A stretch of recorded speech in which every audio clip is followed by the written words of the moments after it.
Good morning, welcome back to the channel. Just loading the van up. Got track guide. Shouldn't be too bad. I'll tell you a bit more about it when we get up there. I've also got my waterproof boiler suit back on board because it's high chances of rain today. Oh, that one's charged. Just getting everything charged up. I tell you what, I'm enjoying the van being nice and clean. How it'll look after today, we shall see. So, back up into the woods, track guide on, and I'm just going to have a look over this 210 while I'm at it.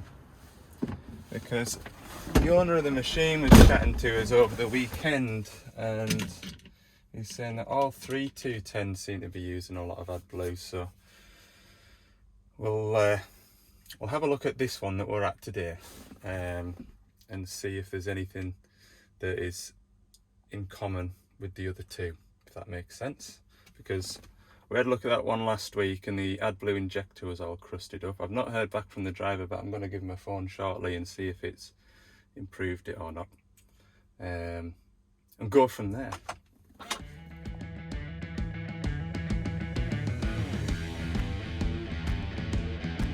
Right, here we are. It's dry at the minute, so let's batter on with this track guide, shall we? Got the paint buffed off my track guide, so we'll go and offer it up. So yeah, the track guide, if you remember, we put 3 bolts back in it when I visited the other day because we couldn't get it squared up. And I said, oh, we'll just get a new track guide. Thought it'll be all right for a couple of days. The next day, it came off, and it really got twisted and mangled up. So anyway, the operator managed to get 4 bolts run up into the holes, so we don't need to clean the holes up or anything. All we need to do is put the track guide on, some new bolts and washers. We'll get the Loctite as well. Whether that is something I'll regret doing remains to be seen, but I think half the problem is that the bolts come in loose, and then that allows the track guide to move. That's what I think anyway. So we'll get some Loctite. Should be in this drawer, but not this drawer. There we go.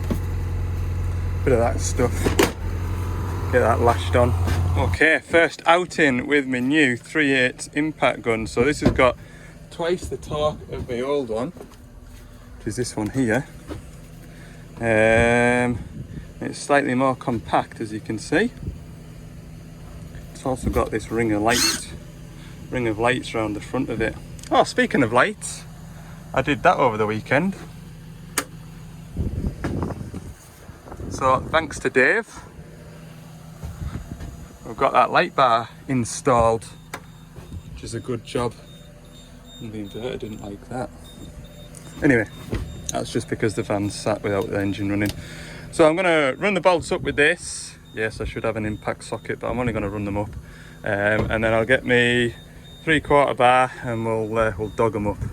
Wow, I am impressed with that 3/8 gun. Got my arm on here, look. This bar is now flexing. Hellfire. What a good job. I have got my waterproof boiler suit back in the van and it is dry, but it's clean and I don't want to get it all clat up again, so I'll put my waterproof leggings on. Yeah, that is a good job, that little gun. I'm looking forward to using it more. To be careful I don't snap any bolts. Okay, so I'm doing this bit in here because the driver's having a meeting with the forester. As you can see, the rain's just started, which is good or bad. Might not be raining over there when I get there. But while I drive over there, I am going to use my new lunchbox. So while I was at Scott Plant, I went and visited a fella called Gary Muirhead. He was driving what was he driving? A Yanmar with a steel wrist on. So he was a demonstrator for steel wrist. And as well as a few nice steel wrist goodies. He also gave us this. So basically it heats up your lunch. So I've got last night's pasta in there. It comes with a little spoon and fork as well, and an adapter kit. So I've got a European style plug, which I probably won't use. However, it's got the 12-volt socket, which will go in there instead of my fridge.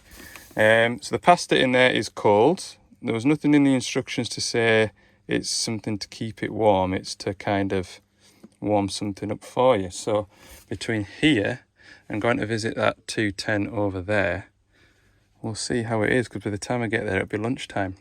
While we're on the subject of 210s as well, I didn't realise, but that machine has had a new AdBlue quality sensor. So that AdBlue in that machine was reading 32.7%, and this operator says that he uses around 2 tanks of AdBlue a week.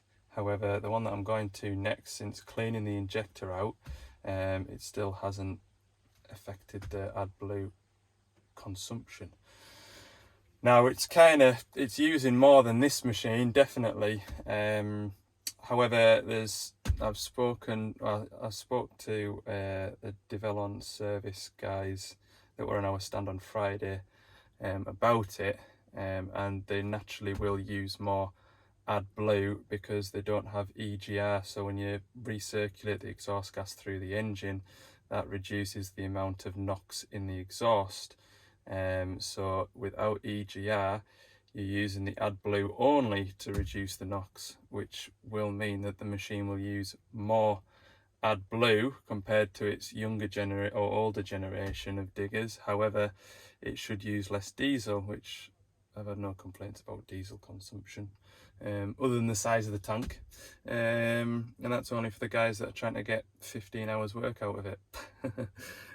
So yeah, I'm gonna go and see what the AdBlue quality is reading on this machine, because cards on the table, my software to plug into the engine wasn't working when I visited it last, so I couldn't check the spray pattern of the AdBlue injector or the AdBlue quality. I've got that issue resolved, which I got sorted out before going to that machine last week with the AdBlue quality sensor. Sorry, it's a bit of a link between a link from the van seat, but I just feel like if I try and explain this to you while I'm on site, the wind will be blowing and you won't hear a thing. So join me at the next 210. Yeah, the weather hasn't improved, has it? Right, it has been about 27 minutes since we last spoke, and I put this thing on and it is roasting hot. Maybe should have taken the... Oh yeah, they're quite hot. Ow. I have got absolutely no doubt in my mind that my pasta is steaming hot. Let's see. Oh, see the steam coming off that. Marvellous. Right, I'm going to sit and have my lunch, and then we'll go and put the laptop on this digger and see what's happening. That, by the way, is the bee's knees. I'm not making sandwiches anymore. In the morning I'm making up pasta and curry, and oh, the possibilities now are endless. Thanks, Gary. Right, let's get out into this weather, and I'll be honest, I'm going to go and sit in the cab with the laptop. Okay, so it's not the quality sensor, because that is reading spot on. I can verify that with the test kit that I've got, but I was kind of hoping to see that down at like 29% and go, aha, it's this. So yeah, the next thing to do is put some waterproofs on and take that big box off, pull the injector out and see what the spray pattern's like. There's one more thing I'm going to do as well, which I'll show you very quickly. Okay, the last little bit that I can do from inside the cab before I go and take that cover off. Just comparing the two machines. The machine that I was at previously, I took a download from it and we can see what it's been doing for its whole life. So the total machine hours on that was 2,643 hours. And we can see how much time the machine has spent in different engine RPM ranges. So that 210 we were at just recently, just gone there, has spent 654 hours below 1200 RPM. So that's about a fifth of its life below 1200 RPM. and I'm just looking at this machine now. We can see total machine hours are just over 1,000, and where has it gone? Engine RPM range. This machine has spent 200 hours and 40 minutes below 1200 RPM. So you could say really both machines have spent a fifth of their life under 1200 RPM. So can't really be that. But we can also look at how long the engine has been, you know, what the engine load has been. So if the machine's been working hard, you'd expect a high engine load, whereas if it's just been, I don't know, sort of used as a wheelbarrow on a building site, you'd expect the engine load to be quite low. However, generally find that it does record a lot of hours in the low engine torque range, so it's not really, I don't know, I don't find it too helpful. See this machine here, which is ripping stumps out the ground, pulling itself up a hill, has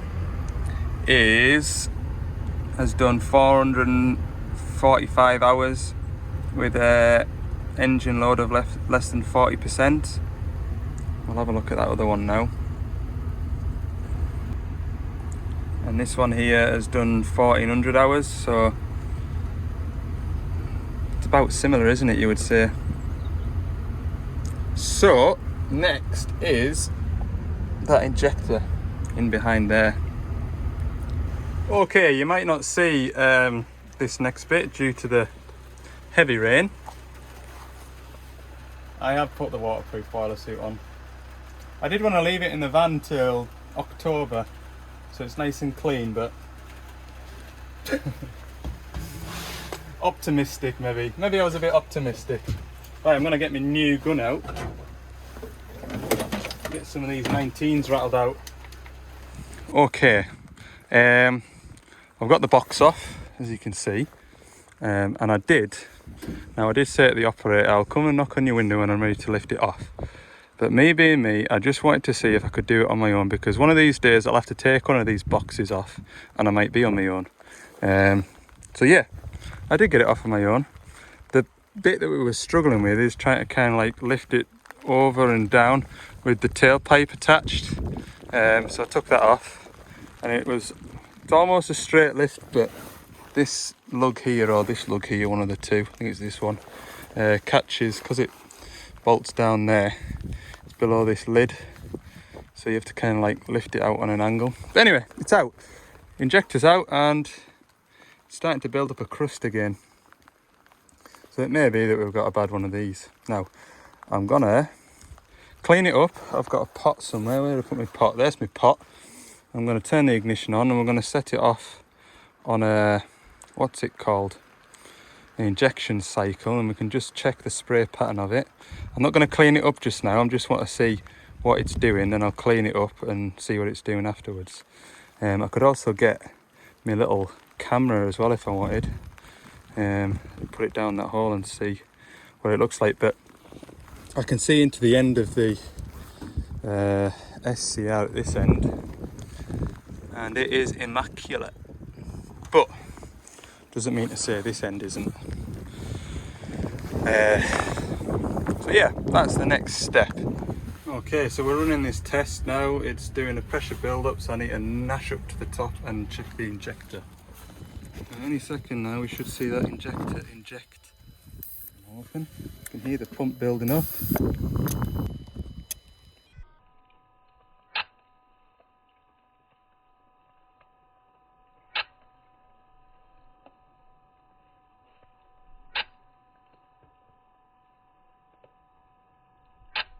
Okay, injector nozzle is now clean.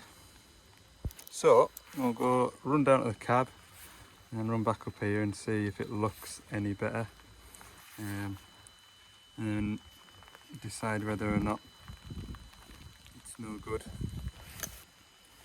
Okay, we're injecting again, but I can't even see it this time. There's nothing coming out there now, look. Why is it doing that? There we go. Oh, that's actually, that appears to be. Oh, maybe not when I put it into that jug. It's more of a jet that rather than a mist. Oh. Put it on time, like slow motion, see how it looks.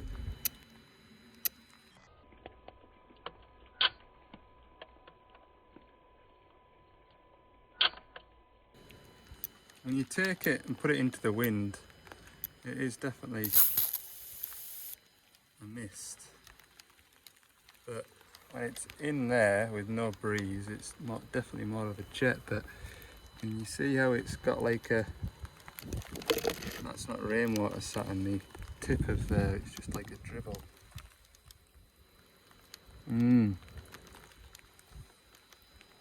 Right, I'll go and get my camera now to go in this hole.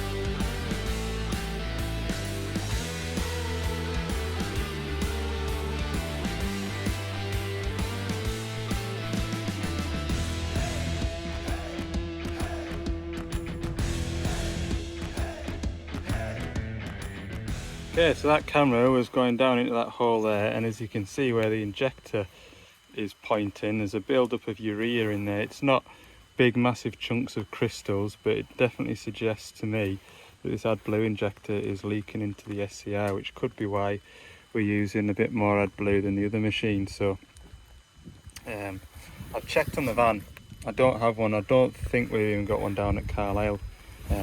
I've never fitted one before on these machines, I don't think, which will be why we don't have one on the shelf. However, we will get one organised for it. Yeah, fingers crossed that'll make it a little bit cheaper to run. Right, I think I've made my mind up. I'm going to get an injector for that. It's moving a bit closer to home anyway, so it'll be handier. The weather will be better as well, won't it? Okay, I am back at the yard and loaded up for tomorrow, which will be in the next video. Got a busy couple of days. I've got a 550 shovel power starting in the morning. I've got a dumper with a handbrake, park brake light on all the time so it won't drive. What else do I have? Oh, and then I've got that 225. Remember that one that I put the slew motor into, and we were going to shim the hitch up and we realised that there was a load of bolts broken into it. I'm going to go and do that tomorrow. And then Wednesday I've got a broken drive shaft on a 320 shovel, I think. That's away down in Liverpool. So that'll be a nice ride out. Right, thanks for watching. I hope you've enjoyed this video. If you have, let me know by clicking the like button. And if you haven't already, hit that subscribe button too. I would really appreciate it. See you in the next one.